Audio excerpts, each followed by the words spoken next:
వందనములు తెలియజేస్తున్నా అండి. అలాగే చేరి వచ్చిన మీ అందరికీ కూడా ప్రభువైన యేసుక్రీస్తు వారి నామములో నా హృదయపూర్వకమైన వందనములు తెలియజేస్తున్నాను. ప్రార్థన చేసుకొని 6వ మాటను వివరించుకుందాం.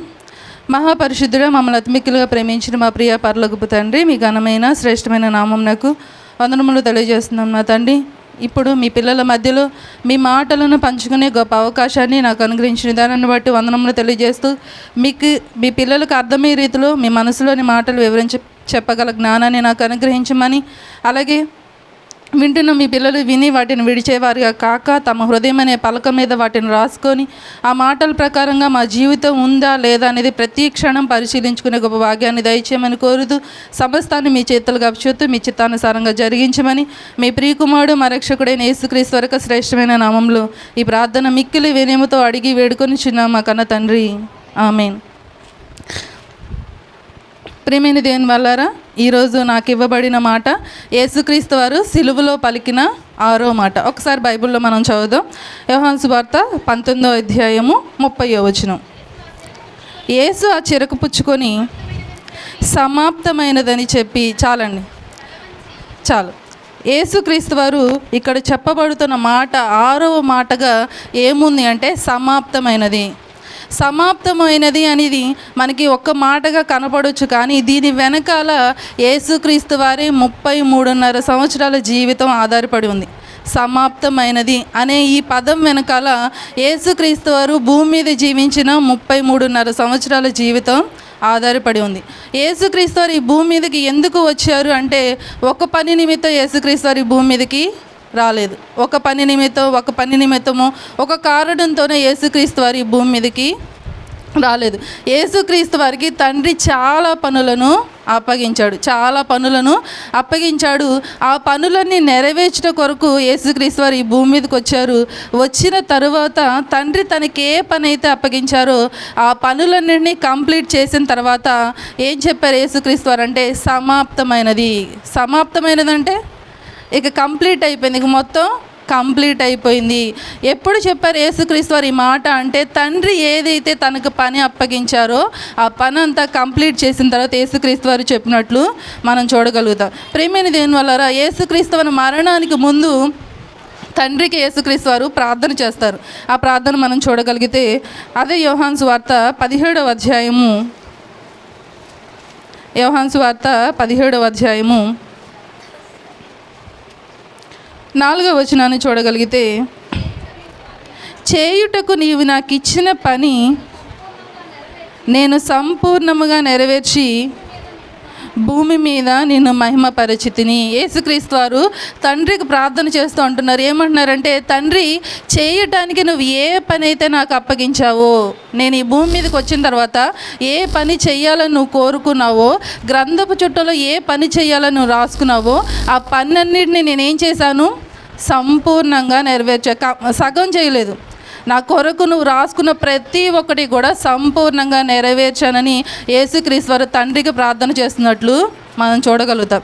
అసలు తండ్రి యేసుక్రీస్తు వారికి ఏం పని అప్పగించారు అని మనం చూస్తే కొన్ని పనులను మనం చూసుకొని ముగించుకుందాం. మొట్టమొదటిగా హెబ్రీయులకు రాసిన పత్రిక 10వ అధ్యాయము 7వ వచనం. అపోస్తలుడైన పౌలు గారు హెబ్రీయులకు రాసిన పత్రిక 10వ అధ్యాయము 7వ వచనం. అప్పుడు నేను గ్రంథపు చుట్టలో నన్ను గూర్చి రాయబడిన ప్రకారము, దేవా, నీ చిత్తము నెరవేర్చుటకు ఇదిగో నేను వచ్చి ఉన్నానంటిని. యేసుక్రీస్తు వారు అంటున్నారు, నేను ఎందుకు వచ్చాను అంటే, గ్రంథపు చుట్ట అంటే మన చేతిలో ఉన్న 66 పుస్తకాల గ్రంథమే. ఈ గ్రంథంలో నన్ను గూర్చి నువ్వు రాసుకున్న మాటలు ఏవైతే ఉన్నాయో అవన్నీ నెరవేర్చుట కోసం, నీ చిత్తము నెరవేర్చుటకు ఇదిగో నేను వచ్చి ఉన్నాను. ఈ గ్రంథంలో ఏదైతే నేను చెయ్యాలి అని నువ్వు రాసుకున్నావో ఆ ప్రతి ఒక్క పనిని నెరవేర్చుట కోసమే నేను వచ్చి ఉన్నానని యేసుక్రీస్తు వారు చెప్తున్నట్లు మనం చూడగలుగుతాం. యేసుక్రీస్తు వారు ఎప్పటి నుంచి తండ్రి పనిలో ఉన్నారు? తండ్రి ఆయనకి పని అప్పగించారు. ఆ పని చేయడానికి యేసుక్రీస్తు వారు వచ్చారు. వచ్చిన తర్వాత ఎప్పటి నుంచి తండ్రి పనిలో యేసుక్రీస్తు వారు ఉన్నారు మనందరికీ తెలుసు. చాలాసార్లు దైవ సేవకుల నోటి ద్వారా వచ్చిన మాటలు మనం విన్నాం. ఎప్పటి నుంచి చూద్దాం. లూకా సువార్త 2వ అధ్యాయము లూకాసు వార్త 2వ అధ్యాయము 49వ వచనం. ఆయన, మీరేలా నన్ను వెదకుచుంటిరి? నేను నా తండ్రి పనుల మీద ఉండవలనని మీరెరుగరా అని వారితో చెప్పాను. ఏ వయసులో యేసుక్రీస్తు వారు ఈ మాట అన్నారు? తన 12వ ఏట. తనకి యేసుక్రీస్తు వారికి 12 సంవత్సరాలు ఉన్నప్పుడు తను వెతుకుతూ వచ్చిన తల్లిదండ్రులతో అంటున్నారు, నేను నా తండ్రి పనుల మీద ఉండవలనని మీరు ఎరుగరా? నా తండ్రి పని మీద కాదు, నా తండ్రి పనుల మీద. తండ్రి నాకు చాలా పనులు అప్పగించాడు. నేను ఈ భూమి మీదకి వచ్చిన ఎందుకు అంటే నా తండ్రి నాకు ఇచ్చిన పనిని నెరవేర్చడం కోసం. చాలా పనులు తండ్రి నాకు అప్పగించాడు. ఆ తండ్రి పనుల మీద నేను ఉండాలని యేసుక్రీస్తు వారు చెప్తున్న మాటలు మనం చూడగలుగుతాం. యేసుక్రీస్తు వారు ఈ భూమి మీదకి వచ్చింది తండ్రి తన కొరకు రాసుకున్న మాటలు నెరవేర్చడం కోసం వచ్చారు. వచ్చిన క్షణం నుంచి తండ్రి పని నెరవేర్చడం కోసమే ప్రయాసపడ్డారు. ఎన్నో పనులు మనకి తెలుసు. యేసుక్రీస్తు వారు చేసిన ఎన్నో కార్యాలు మనం బైబిల్లో చూస్తే మనకి అర్థమవుతుంది. అవన్నీ వివరించాలంటే ఇప్పుడు సమయం సరిపోయిద్దంటే సరిపోదు. మనకి ఇచ్చిన సమయం అంతా 10 నిమిషాలు. 10 నిమిషాల్లో యేసుక్రీస్తు వారు తన జీవితంలో తండ్రి కొరకు తను అప్పగించిన పనులన్నీ చెప్పాలంటే సమయం సరిపోదు. ప్రతి ఒక్క పని తండ్రి తనకు అప్పగించిన ప్రతి పనిని యేసుక్రీస్తు వారు నెరవేర్చారు. దానిలో ఒక పనే యేసుక్రీస్తు వారు చేసింది ఏంటి అంటే, ఎందుకు వచ్చారు, ఏ పని చేశారు అంటే, పాపులను రక్షించుటకు క్రీస్తు యేసు లోకంలోనికి వచ్చారు. అది చూద్దాం. తిమోతికి రాసిన మొదటి పత్రిక, అపోస్తలుడైన పౌలు గారు తిమోతికి రాసిన మొదటి పత్రిక 1వ అధ్యాయము 15వ వచనం. పాపులను రక్షించుటకు క్రీస్తు యేసు లోకమునకు వచ్చినను వాక్యము నమ్మదగినదియు పూర్ణాంగీకారమునకు యోగ్యమునైనదియే ఉన్నది. అట్టి వారిలో నేను ప్రధానుడను.